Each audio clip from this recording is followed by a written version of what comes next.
Ils l'ont exclu de la fête à cause de son fauteuil. Mais l'invité surprise voulait danser avec lui. La musique battait son plein. Les lumières colorées tournoyaient. Mais lui, bloqué à l'entrée avec son fauteuil, entendait seulement les rires derrière la porte. On lui avait dit « Ce n'est pas une fête pour toi ».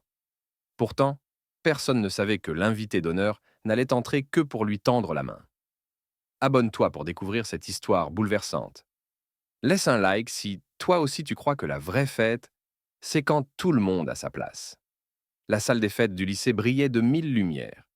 Des guirlandes électriques couvrirent les murs, la musique résonnait déjà, et les rires des élèves emplissaient l'air comme des étincelles. C'était la soirée de fin d'année, celle dont tout le monde parlait depuis des semaines. Assis devant son miroir, Julien, 16 ans, ajustait tant bien que mal sa chemise. Ses doigts tremblaient légèrement sur les boutons. Ses cheveux châtain clair, qu'il avait soigneusement coiffés, refusaient de rester en place. Dans son reflet, il vit surtout la silhouette du fauteuil roulant derrière lui. Ce fauteuil qui, pour lui, était un outil de liberté, mais que tant d'autres ne voyaient que comme une barrière. Sa mère entra discrètement, un nœud papillon à la main. « Tu es magnifique », dit-elle en lui attachant le ruban. « N'écoute pas ceux qui te disent que cette fête n'est pas pour toi. Elle est pour tout le monde. » Julien hocha la tête, souriant timidement. Au fond de lui, une inquiétude sourde grondait. Mais il voulait croire que ce soir serait différent. Il arriva devant la salle des fêtes, accompagné d'un camarade de classe, Mélanie, la seule qui avait insisté pour venir avec lui.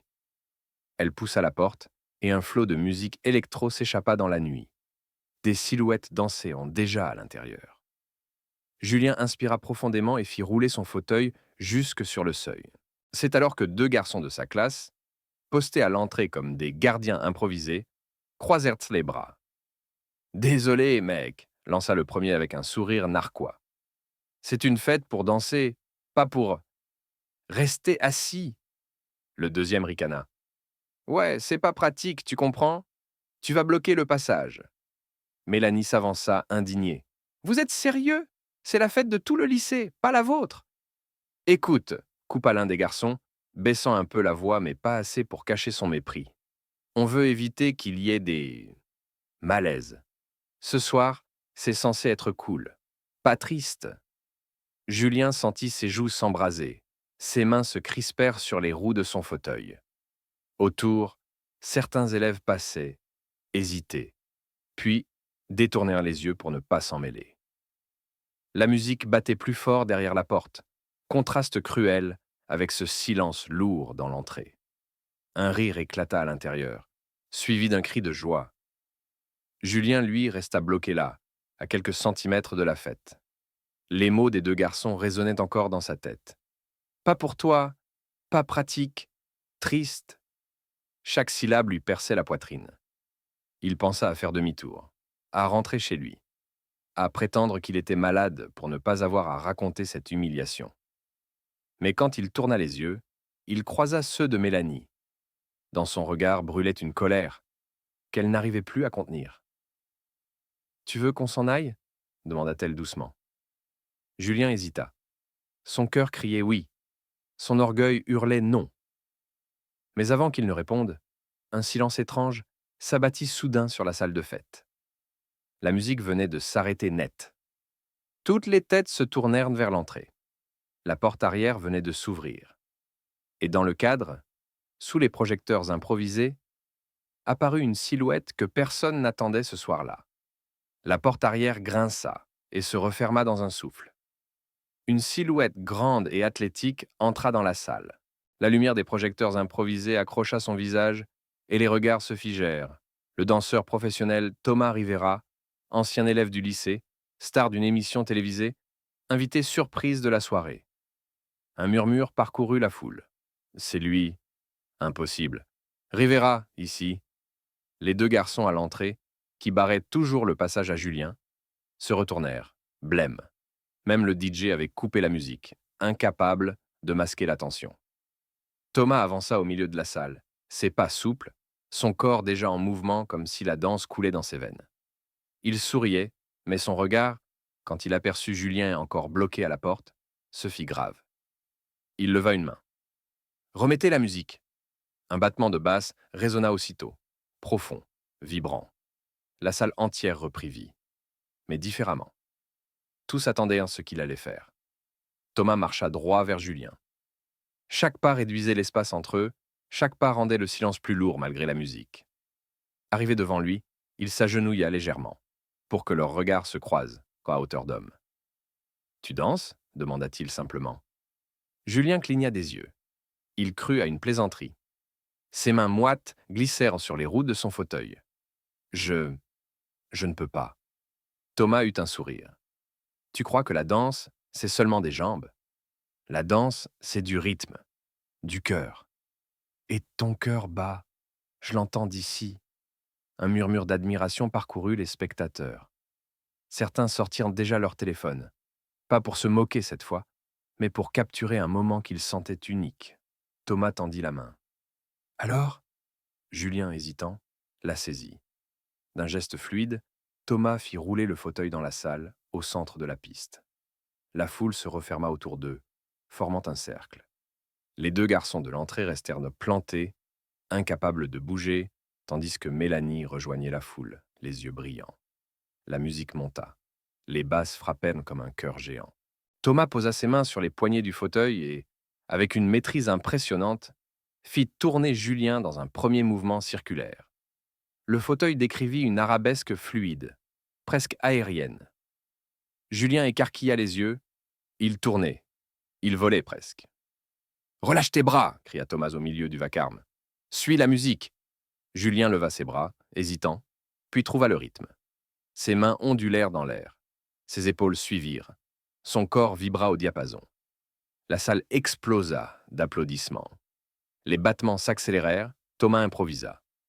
Il glissa, sauta, fit claquer ses baskets sur le parquet, puis revint vers Julien, intégrant chaque mouvement du fauteuil à sa chorégraphie. Les deux ne faisaient plus qu'un duo, l'un au sol, l'autre en fauteuil, mais tous deux portés par la même énergie. Les cris fusaient. « Incroyable! Regardez ça! Il danse vraiment !» Julien, rouge d'émotion, riait comme il n'avait pas ri depuis des années. Chaque rotation, chaque geste devenait une victoire.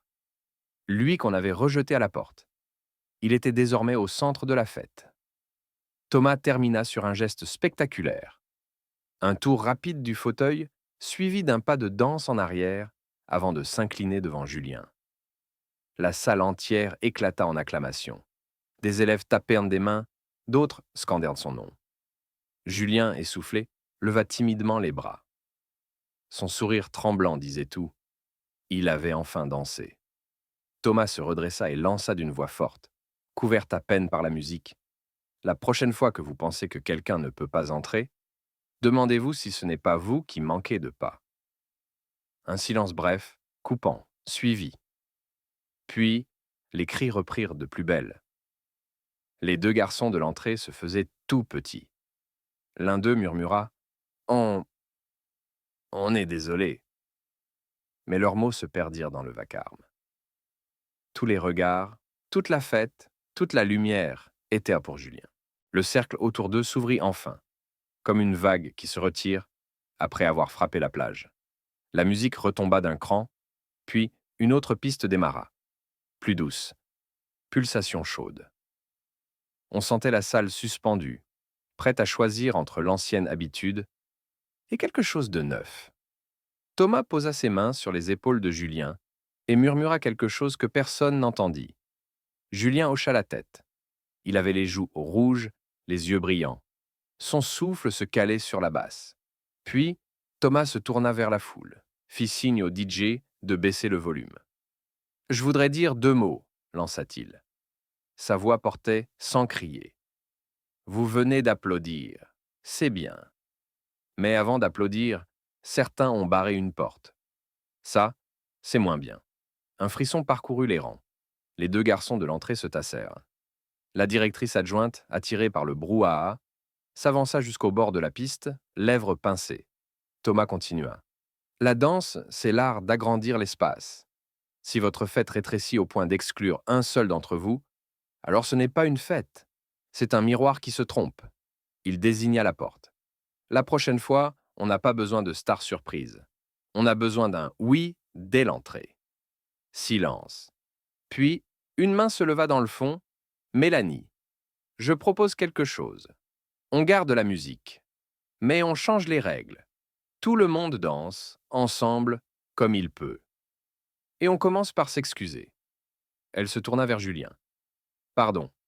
Pour ce que tu as vécu avant que Thomas arrive, pardon de ne pas avoir crié plus fort. Elle posa sa main sur la roue de son fauteuil. Tu veux danser avec moi? Julien sourit. Un sourire qui effaça la porte fermée de tout à l'heure, comme on efface une ardoise. Oui. Les deux garçons de l'entrée s'approchèrent, tête basse. L'un triturait la corde de son badge comme un chapelet. Julien, commença le premier, on a été nuls, vraiment. On a dit pas pratique, parce qu'on avait peur que ça nous complique la vie. On s'est trompé de difficulté. On peut réparer? Demanda le second, la voix fêlée. Ce soir. Maintenant. Julien les regarda, puis jeta un coup d'œil à Thomas. Le danseur hocha imperceptiblement la tête. La réparation est un pas de danse comme un autre. Aidez-nous, dit Julien simplement. Vous allez être mes spotters. Vous dégagez un couloir, vous prévenez si quelqu'un arrive derrière. Vous adaptez l'espace. Et vous dansez avec nous. D'accord, soufflèrent-ils d'une même voix, soulagés d'avoir une tâche qui ne soit pas seulement un pardon abstrait. La directrice adjointe avança d'un pas, micro en main. Sa voix tremblait un peu. Je prends ma part. Cette école aurait dû penser à l'accessibilité au-delà des rampes. On écrira une charte dès lundi. Ici, chaque corps a sa place. Et on formera des élèves, accueil et inclusion. Volontaire, une forêt de mains se leva. Mélanie fit tournoyer sa main comme une flamme. Les deux garçons levèrent les leurs, sans hésiter. Thomas sourit. Alors, on danse. La musique repartit, plus ample, plus ronde. Quelqu'un cria « Cercle mixte !» Et comme si la salle avait retenu la leçon en un éclair, le cercle se recomposa. Au centre, Julien et Mélanie. À côté, Thomas. Autour, des duos et trios qui inventaient. Un garçon apprit à sa camarade sourde à ressentir le rythme par les vibrations du parquet. Une fille guida sa copine malvoyante en lui décrivant les gestes comme des paysages. Des chaises furent repoussées, pas pour exclure, mais pour agrandir. Julien leva les bras. Mélanie suivit sa ligne. Thomas ponctua d'un pas clair et les deux gardiens devenus spotters ouvraient la voie à chaque trajectoire du fauteuil. Ce n'était pas parfait, ce n'était pas le but. C'était joyeux, juste, à hauteur d'humain. À un moment, Thomas fit signe au DJ. Coupe tout. On entendit alors les respirations, les rires, le frottement des pneus sur le parquet, les pas qui glissent, les bracelets qui tintent. Cette musique-là, la salle ne l'avait jamais vraiment écoutée. Vous entendez? Dit Thomas à voix basse. C'est le son d'une fête qui s'agrandit. Les applaudissements montèrent, enveloppants, pas triomphants. On ne célébrait pas un exploit, on validait une norme nouvelle. Julien ramena ses mains contre son torse, ferma un instant les yeux. Il gravait tout, la chaleur, les visages, la lumière qui n'aveuglait plus. La directrice adjointe brandit un carton où quelqu'un au marqueur venait d'écrire. On tient la porte ouverte. Elle le scotcha au-dessus de l'entrée, là où le regard tombe forcément en entrant.